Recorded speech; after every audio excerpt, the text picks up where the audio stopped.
এরকম নতুন নতুন মজাদার ভিডিও পেতে চ্যানেলটি সাবস্ক্রাইব করো এবং পাশে থাকা বেল আইকনটি অবশ্যই প্রেস করো যেন নতুন নতুন আপডেট ভিডিওগুলো তুমি সবার আগে দেখতে পাও। ভাই সব, আমি কানাই মাস্টার। এবিডা কুরবানির মাংস গরিব প্রতিবেশীদের মধ্যে সুন্দরভাবে বিতরণ করার জন্যই আমরা আগের মতো কমিটি বানিয়েছি। কমিটির কাজ হবে প্রত্যেকের বাড়ি থেকে প্রতিবেশীর ভাগটা এক জায়গাতে করি আপনাদের বাড়িতে পৌঁছে দেওয়া। সেই জন্যে আমাদের কিছু ভলেন্টিয়ার, কিছু স্বেচ্ছাসেবক ছেলেপিলি দরকার হয়। প্রতিবারের মতন এবিডাও আশা করছি পাড়ার ছেলেপিলিরা আপনার বাড়িতে পৌঁছে দেবে। আমার সামনে যারা আছো তারা বলো কারা কারা এই কাজ করতে চাও। চাচা, আমরা আছি তো, প্রতিবারের মতন এবিডাও আমরা এই কাজ করতে চাই। মানুষকে সেবা করি কি যে মজা, প্রত্যেকবারের মতো আমরা এবার করতে চাই। চাচা, আমাদেরকে দায়িত্বটা দিয়ে দেন। এবিডা আমাদের দায়িত্ব দেন না চাচা, প্রত্যেকবার তো ওরাই করে। এবিডা না হয় আমরাই করব।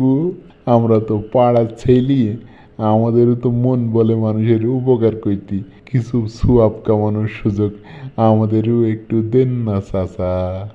এ তো ভারী সমস্যায় পড়লাম। এরাও তো পাড়ার ছেলে, হাত তুলিছে, প্রত্যেকবার ওদেরকে দায়িত্বটা দিই। এখন যদি এদেরকে না দিই এরা আবার কি মনে করবি। ঠিক আছে ঠিক আছে, তোরা যদি মনে করিস যে তোরা পারবি কাজটা, প্রত্যেকবার তো ওরাই করে, তোরা তো কোনোদিন করিসনি। তারপরেও যদি মনে করিস যে পারবি, তাহলে আর কি বলবো, কিন্তু সঠিকভাবে দিতে হবে, কিন্তু কোনো গণ্ডগোল যেন না হয়। দেখিস, এই যদি করতে পারিস তাহলে পরে দায়িত্বটা নে। আপনি দিইটা দেখেন চাচা, আমি নিশ্চিত করে বলতে পারি আমরা যাই করি ওই বগা আর আক্কার থেকে তো ভালো করবই করব।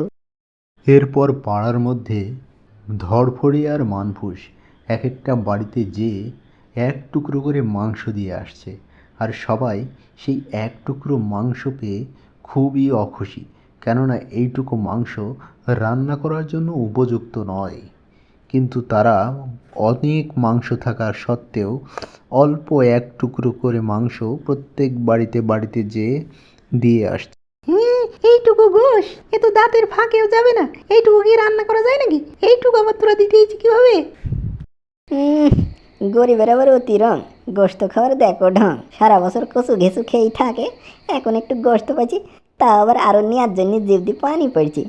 যেইটুকু দিয়েছি সেইটুকু নিয়ে বেশি ঝোল আর আলু দিয়ে রান্না করি খাওয়া যাও। এখন বেশি কথা বলো না, আরো বহুত বাড়িতে যাওয়া বাকি আছে। চাচি, এই ঝামেলা করো না তো, সবার বাড়ি এখনও যাইতে বাকি আছে। এবারটা গোস্ত বেশি হয়নি তো, এইটুকু করেই ভাগে পড়িছে। বেশি নখ কোরবানি দিইনি তো, অন্য দিন তো তেলাপিয়া মাছও জোটে না তোমাদের। এখন এই গোস্তটুকু পাইছো, রান্না করে খাওয়া। বেশি আর জ্বালিও না চাচি, আমাদের এখনও অনেক জায়গায় যাইতে হবে। আরে চাচা, আসসালামু আলাইকুম, ঈদ মুবারক। কেমন আছেন চাচা? সব ঠিকঠাক? ছেলেপিলি গিয়েছিল তো? মাংস একদম ঠিকঠাক পেয়েছেন তো? হ্যাঁ। ওয়ালাইকুম আসসালাম বাপ, ঈদ মুবারক। ভালো আর কি করি থাকবো বাপ, গরিব মানুষের আর ভালো থাকা, টাকার অভাবে বাজার করতে পারিনি, আর এই কোরবানির মাংস এক টুকরো দিয়ে গেছে, সেটা ছেলে পিলিও খাইতে পারেনি, আর দাঁতের ফাঁকেও তো যায়নি বাপ। এটা আবার কিভাবে সম্ভব? এক টুকরো মাংস দিয়ে গেছে মানে? এবার তো কোরবানি বেশি হয়েছে, মাংস তো গতবারের থেকে বেশি হওয়ার কথা। কি আশ্চর্য ব্যাপার! আমি দেখি, দাঁড়ান, বিষয়টা দেখছি।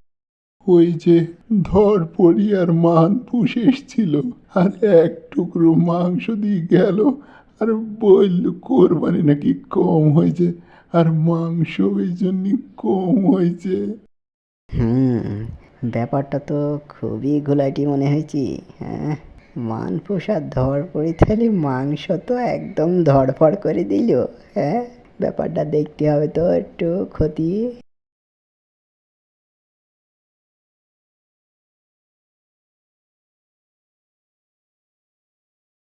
দেখেছিস মানফুস, বেশি অর্ধেক গোশত আমাদের কাছে, আর ওই সব বলদ মার্কার লোককে এক টুকরো করে মাংস দিয়ে আসলাম, কেউ কিছু বুঝতেই পারল না। হা হা হা। আহ, এই মাংস দিয়ে একটা চরম পার্টি হয়ে যাবে। সেই পার্টিতে আমরা নাচবো, গান করবো, কত কি করবো। যাই হোক, আমাদের যতটুকু মাংস রান্না করা দরকার আমরা করবো, আর যেইটুকু লাগবে না সেইটুকু বেশি দিই কোক, তারপরে মিষ্টি টিষ্টি যা দরকার সব কিছু কেনা হয়ে যাবে। হে হে হে। ও, গোপনে গোপনে এই কমই তাহলে হয়েছে কিনে, হ্যাঁ? ধরা খেয়েছে এবার দুই শয়তান। যাই, এবার সবাইকে ডেকে নিয়ে আসি লাইভ টেলিকাস্ট দেখানোর জন্য। কে রে বাইরে শয়তান, দরজা ধাক্কা দিছে কে? শয়তান আমরা না রে, আমরা শয়তান ধরতে এইছি, দরজাটা খোল তাড়াতাড়ি। এই চোর চোর চোর, ধর ধর ধর ধর, মাংস চুরি করে এখানে থুই দিছে, আমাদের পাতের মাংস চুরি করে খাচ্ছি, ধর ধর ওদের, ধর, ঠ্যাং ভাঙ ঠ্যাং ভাঙ। এবিটা পুণ্য কামানো হলে তো ধরপড়ি ভাই, তোমরা তো জনগণের চরম সেবা করলি, এবার আমরা একটু করে আসি। অতপর পুনরায় আবার আক্কা, পেরু এবং বগা বাড়িতে বাড়িতে করে তাদের যত সম্ভব মাংস তুলে দিয়ে আসলো।